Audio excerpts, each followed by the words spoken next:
আসসালামু আলাইকুম। Welcome to technique easy school. প্রিয় শিক্ষার্থী, তোমরা যারা 2024 সালে এসএসসি পরীক্ষা দিবা তাদের জন্য আমাদের টপিক ভিত্তিক এমসিকিউ সাজেশন। এখনকার আয়োজনে আমরা দেখব বাংলা থেকে। বাংলার সৌভাগ হচ্ছে একটি সবচেয়ে গুরুত্বপূর্ণ গল্প, যেখান থেকে পরীক্ষার প্রশ্ন অবশ্যই থাকবে।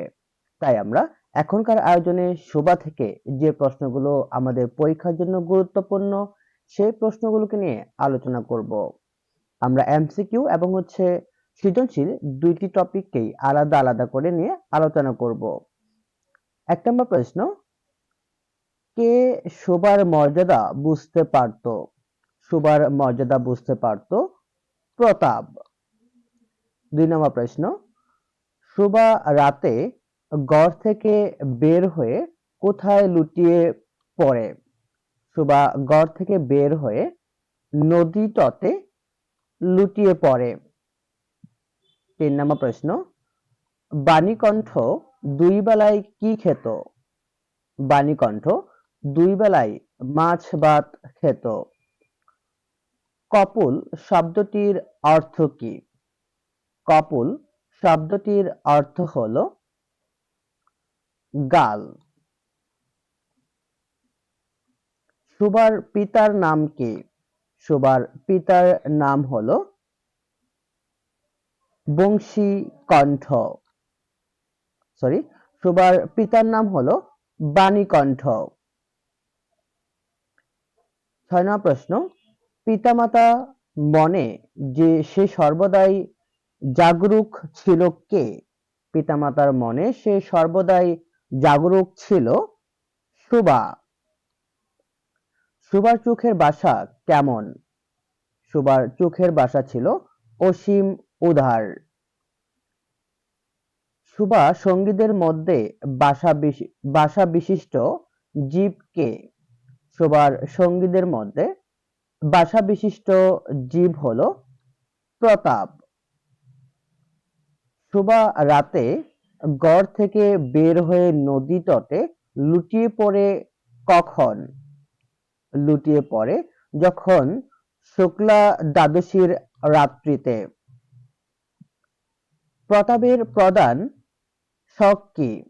প্রতাপের প্রধান শখ ছিল ছিপ দিয়ে মাছ ধরা। শোভা কোন ধরনের প্রতিবন্ধী ছিল?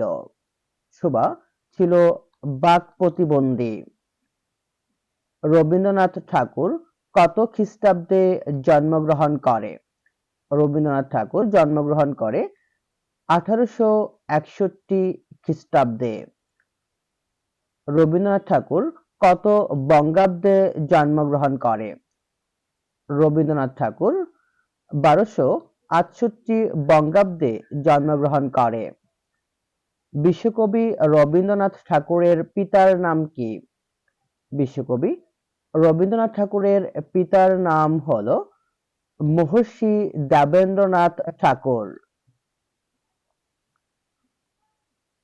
রবীন্দ্রনাথ ঠাকুরের কোন কাব্যের জন্য নোবেল পুরস্কার পান?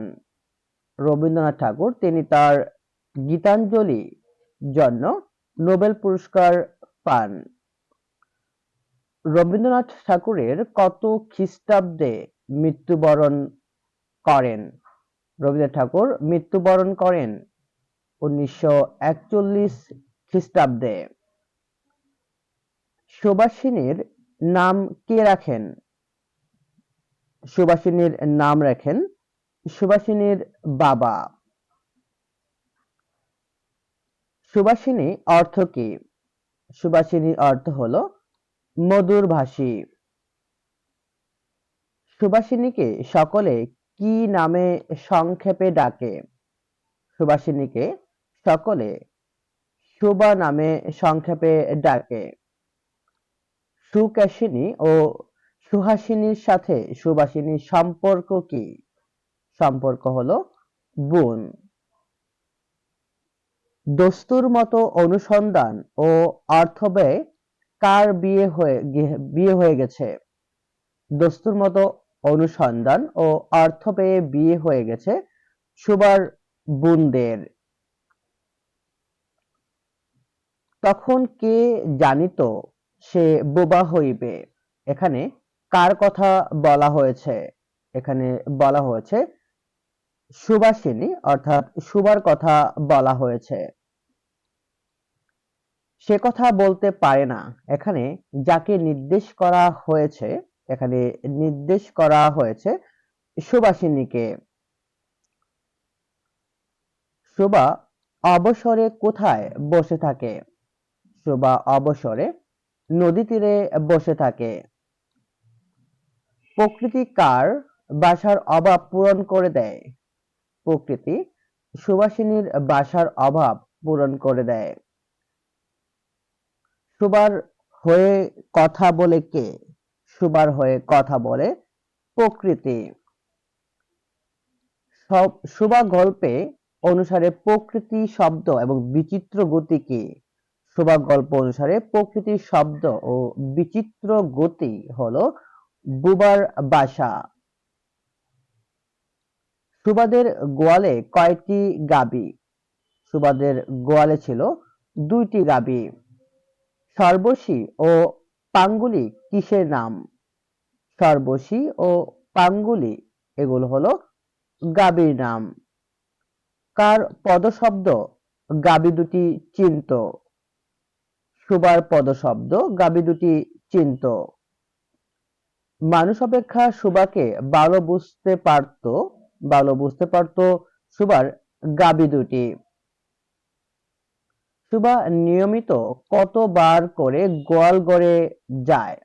সুবা নিয়ম করে বা নিয়মিত সে 3 বার গোয়াল ঘরে যায়। কারা সুবার মর্মবেদনা বুঝতে পারত? সুবার মর্মবেদনা বুঝতে পারত সুবার 2টি গাবি। সুবা গল্পে কালো চোখের সাথে সাদৃশ্য রয়েছে কিসের? সাদৃশ্য রয়েছে দ্রুত চঞ্চল বিদ্যুতের। মুখের ভাব বই আজন্মকাল যাহার জন্য বাসা নাই তাহার কিসের বাসা অসীম উদার? এখানে হলো চোখের বাসা উদার। সুবা গল্প অনুসারে অতল স্পর্শ গভীর কে? সুবা গল্প অনুসারে অতল স্পর্শ গভীর হলো সুবার চোখের বাসা বা চোখের বাসা। সুবা গল্প অনুসারে আকাশের সাথে সাদৃশ্য রয়েছে কিসের? আকাশের সাথে সাদৃশ্য রয়েছে চোখের বাসার। বাক্যহীন মানুষের মধ্যে বৃহৎ প্রকৃতির মতো একটা বিজন কি রয়েছে? বিজন মহত্ব রয়েছে। গোসাইদের ছোট ছেলেটির নাম কি? গোসাইদের ছোট ছেলের নাম হচ্ছে প্রতাপ। লোকটি নিতান্ত অকর্মণ্য। লোকটি কে? লোকটি হলো প্রতাপ। কার সাহায্যে সকলে তার ভবিষ্যৎ বাণী সম্পর্কে দুশ্চিন্তা প্রকাশ করে? দুশ্চিন্তা প্রকাশ করিত সুবা।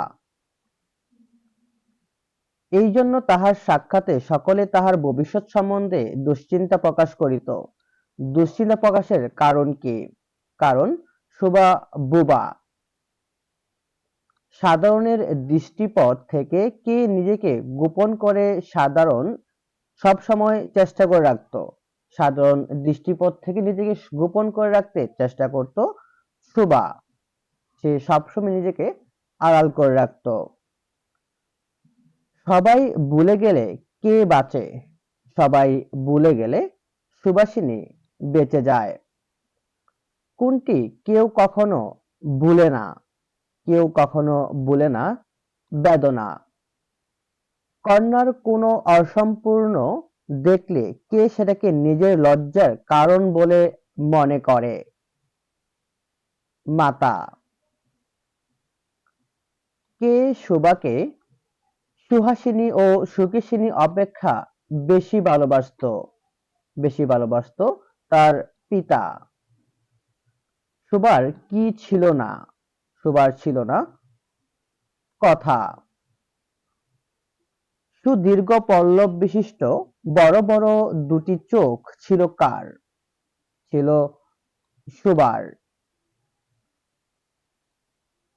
কথায় আমরা যেসব প্রকাশ করি তা আমাদের কি করতে হয়?